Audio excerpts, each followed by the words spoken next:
Okay, y'all. I forgot to wet my beauty blender.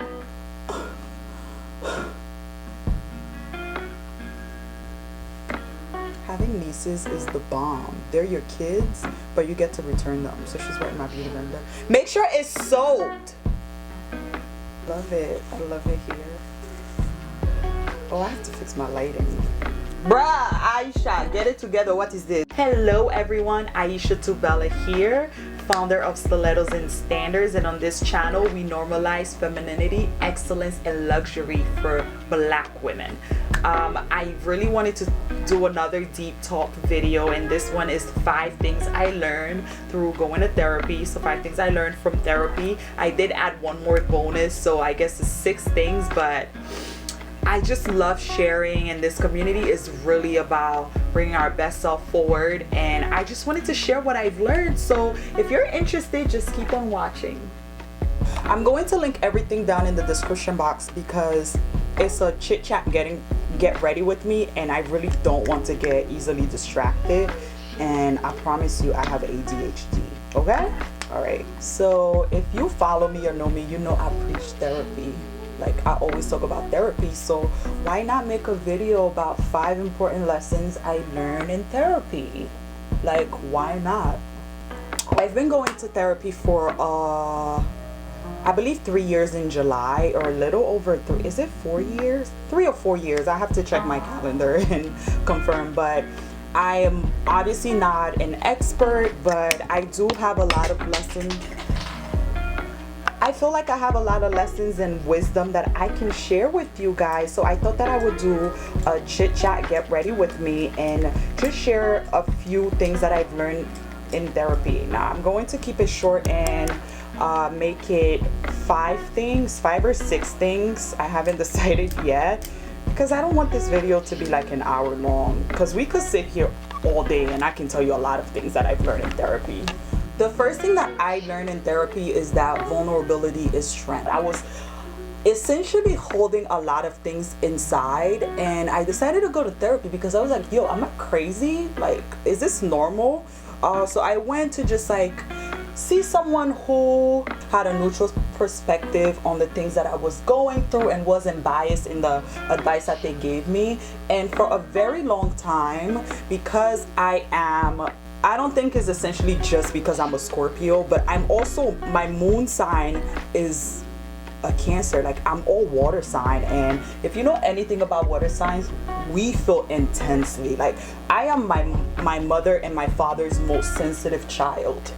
I'm just so sensitive, and I feel intensely, and I love talking about emotions and the things I learned through my trauma. And I thought at first that was annoying. I was like, bro, they must be tired of hearing me share these experiences. But then as I continue to go to therapy, I learned that is a beautiful thing, and not too many people can feel. Not too many people know how to feel and process their emotion, and a lot of them bottle it in. And for me, I feel what I feel, and then I just like, I move on things. So if you're a sensitive person and you're a vulnerable person, don't feel like just because you feel intensely, there's something wrong with you. There isn't. And there's also nothing wrong with people who don't feel emotion.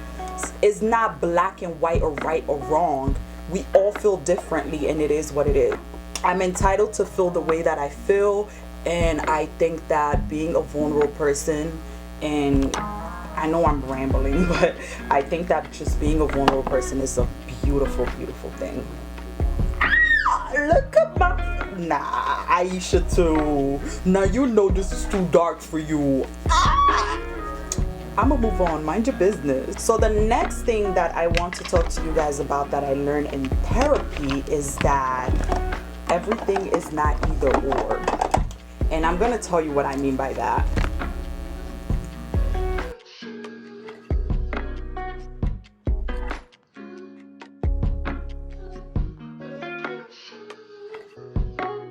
While this sticks and marinates, I'm gonna tell you what I mean by not everything is either or. For a very long time, I felt like in order to forgive, I had to forget. I felt like if I forgave someone, I needed the hurt to stop. And that is not the case. And for a very long time, even in terms of, it's about to get a little deep, but even in terms of the traumas that my parents went through and as a child, and if you had a perfect childhood, good for you.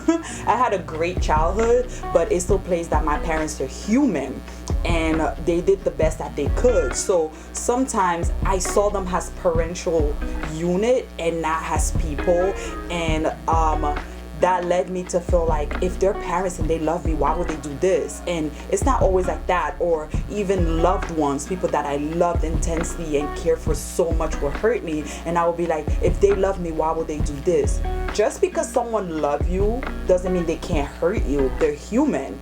And that also play a fact in where I also at one point thought I saw my life as an algorithm, and my therapist had to call me out, like, sometimes things happen. Everything doesn't happen for a reason, Aisha. And she was like, you're too smart for your own good, and I'm trained to want answers for everything that happens to me, and sometimes I don't get them, or I won't have them right now, and it will happen like 10 years from now. And she had to tell me, like, girl, not everything, things just are. Not everything is either or has a reasoning or things like that. So do not feel like things always have to be black and white and set in stone. So that's definitely one thing that I learned and I take with me all of the time.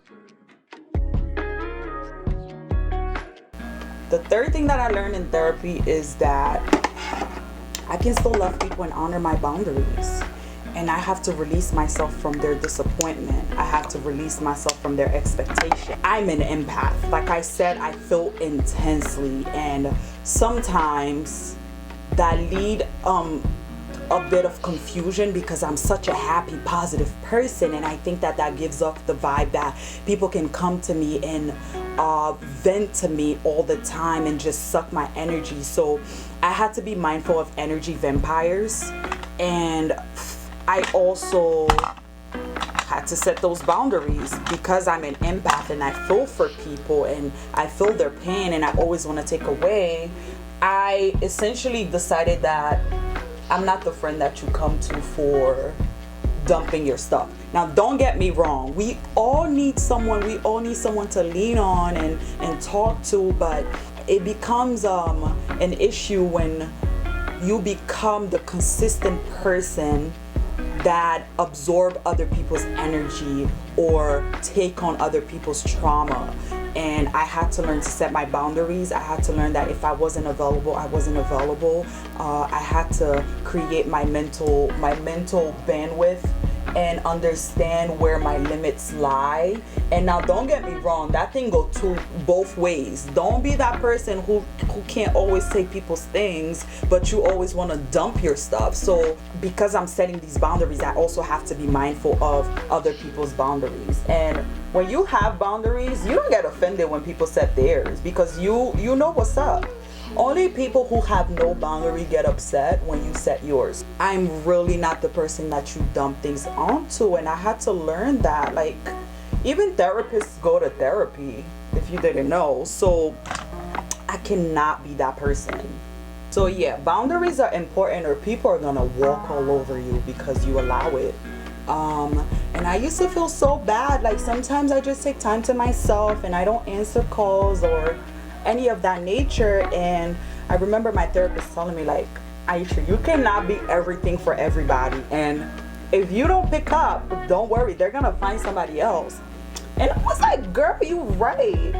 It's okay for me to have my days where I feel like I don't want to communicate or talk to anybody else, because I have to respect myself, and if I don't do it, who will? My worth is not measured by my goals or my level of productivity.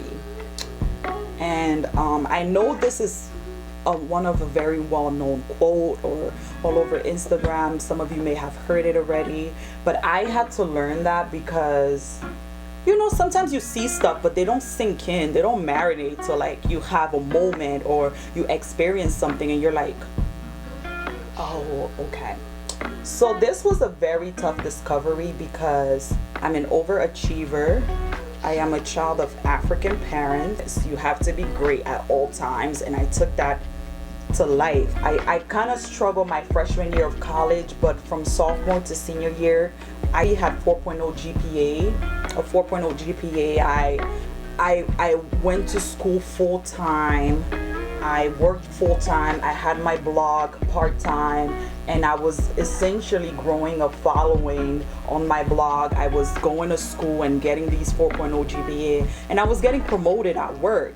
And I know that this might sound impressive for a lot of people, but it's also an unhealthy obsession to be great at everything, because what happens when you fail? Remember one day I was having a conversation with my therapist, and I was telling her, I don't know how it came about, but I just told her that I'm an overachiever and I feel bad when I'm not productive. And she gave me homework. She was like, you have homework. I want you to write a list of all of the things that are great about you. If you had a vacuum and all of your accomplishments and your goals were sucked, what would be left? I could not write anything. And I was like, what is she? My accomplishments are me. What does she mean write? What? I was like, I need help. I don't know what to write. She was like, she started listing the things that I would talk about in therapy. And I realized that I was really measuring my self-worth by my accomplishments and the legacy that I wanted to leave behind, but that wasn't me. Like, and they're great things, but I'm worth more than that. These are excellent things. These are great things, but those are add-ons. So I had to learn that. I had to learn that if you took all of those things away, I was still me. I did my eyebrows off camera, and I used my Benefit brow pencil and my Anastasia brow pen. I love bronzing. Remember when being chocolate and bronzing wasn't a thing? Now, bronze me and blush me, please. Thank you, Fenty. I love Fenty. Now, as a quick side note, I feel like a lot of people are afraid to talk about their feelings, so they don't go to therapy, but I always say this, and I cannot recommend this enough, especially for the Black community. To me, mental health is priceless. It's a necessity. It's something that I need. I need it the same way I need groceries or whatever it may be, if you will. So I just feel like it's something so important, and I think that everyone should at least go once. And I know the older generation is very stuck in their ways and choose not to go, but at least for the younger one, like, these are some things that we can take on and pass on to our children. So I think it's so important to go. Are you guys liking the chit chat get ready with me? I think it's my favorite, even though it's the most annoying to edit, because you have to like listen to the conversation and see what you want to cut out and keep, and it takes longer than just like, hi guys, this is my eyeshadow and stuff. But I think that I've grown into a different person even in like a year. And I know I always say that, but you know, trauma and the things that you go through really change you. And I don't want my channel to be all about vanity and all these things. Like, I want you to walk away and be inspired and motivating. So when I talk about luxury and femininity and excellence, these are the type of things that I mean. I'm not trying to be another YouTuber. I'm just simply being me and teaching what I've learned, lessons that I've learned in life. I'm just gonna tell you guys the last thing that I've learned, and then we could wrap this video up, and that is codependency.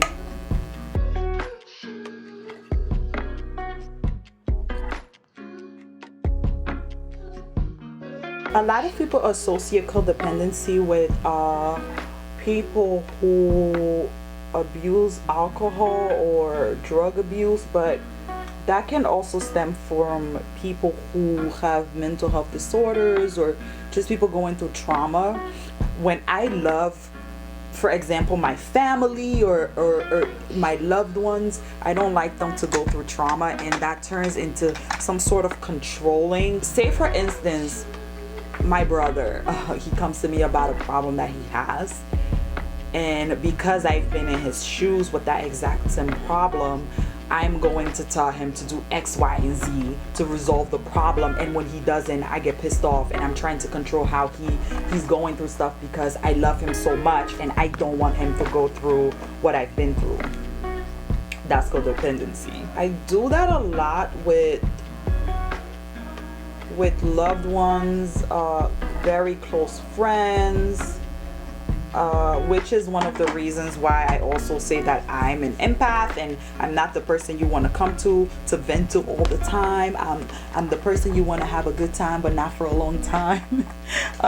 If you're going through something and I love you so much, I just want it to stop. I want the pain to stop for you. So I tend to like try to find a solution, and sometimes people come to you to just vent, and that's okay. So I learned my codependency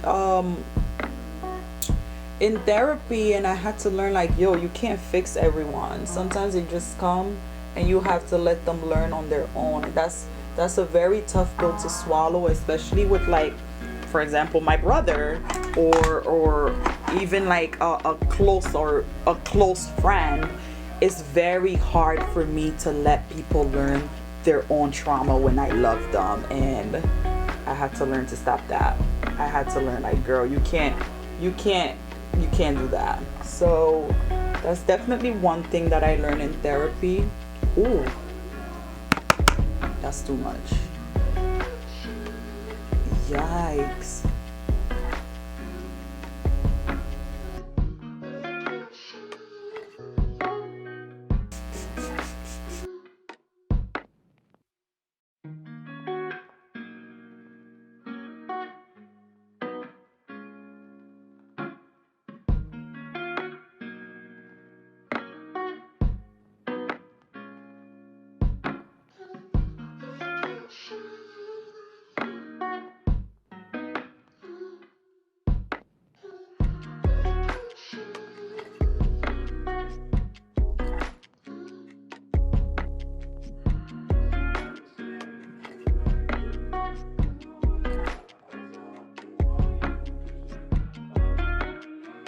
Yeah, I am so sorry if the angle is off, but I went ahead and just finished up my lips, and I used my Fenty Beauty, is it chocolate brown? It's the Unveil Stunner Lip, and I applied that to my lips.